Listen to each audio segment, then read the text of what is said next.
he has the potential. I'm not calling him the winner. He could potentially shock a few people and walk away with his hands raised at the Pittsburgh Pro Open Division.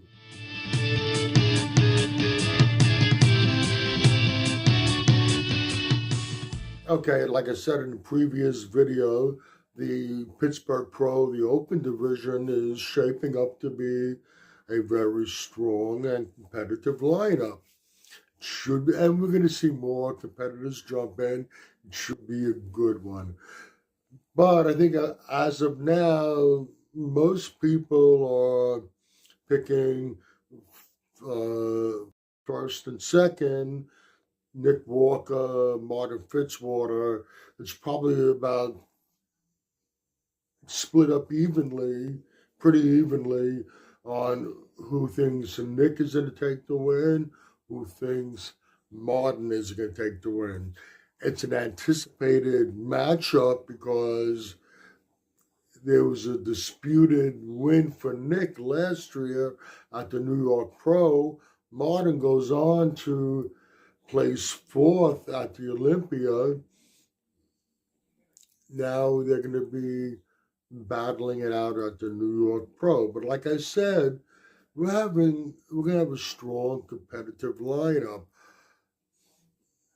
I think one other person should be talked about in the top placings, but potentially, I think, could win this show. Vitaly Ugolnikov, good Vito. Hear me out over here. Let's look at it this way. A lot of people are picking Martin to win this show, like I said a moment ago. Last year, Martin and good Vito stood on the stage competing against each other at the Detroit Pro. Martin wins. Vito comes in second. But it was a very competitive show. And I think if the decision would have went in the other direction, you wouldn't have had much complaints. It was a good matchup. So if you look at it now, yes, Martin improved. He improved from the Detroit to the Olympia, and I'm sure he's probably made some improvements along the way. But I think good Vito was also improved along the way also. So that alone, if you look at it that way, you have to give him a very good chance at winning the show. If you give Martin a good chance of winning, you got a good Vito. Now, when you look at physiques, I mentioned Nick Walker before. Nick Walker is that freak, brings in a lot of muscle. He's a mass monster. He's the mutant, and then he's able to bring conditioning. Yeah, the New York Pro last year he was off, but other than that, Nick can bring conditioning.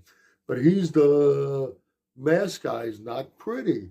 Then you look at the other end, you got Martin, who has the aesthetics. He has a better shape and structure, better frame than Nick. Now we take Vito, stick him right in there, and look at him. Vito's not very tall, but he packs on a lot of muscle.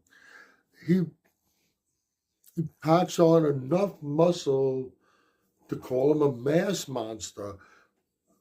Granted, I don't think he's freaky on Nick's level, but he's still freaky nonetheless.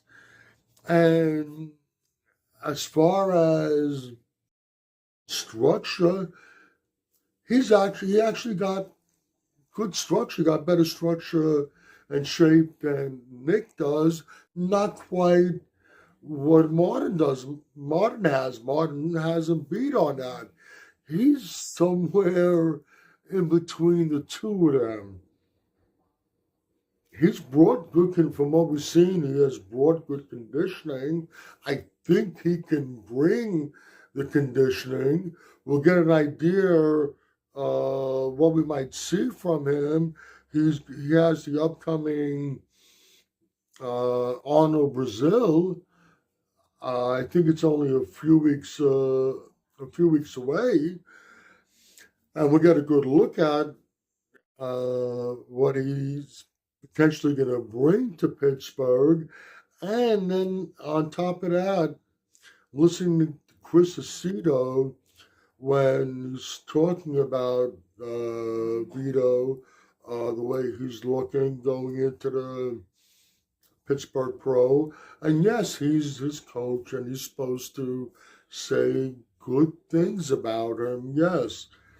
But it was almost like the calm before the storm, the demeanor, the way he was talking about Vito.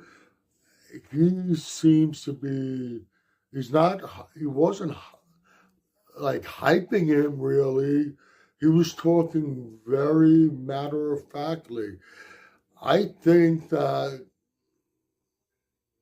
Vito is going to be an interesting equation thrown into this lineup. Like I said, for the most part, people are going Nick Walker, Martin Fitzwater, 1 and 2. Pick your winner. But I think we need to look at Vito and give him a very serious look. He has the potential. I'm not calling him the winner. He could potentially shock a few people and walk away with his hands raised at the Pittsburgh Pro Open Division. Okay, you can agree or disagree with anything I've said. Either way, let me know in the comment section. This is Michael Diamond. I'd like to thank you for watching Muscle Central.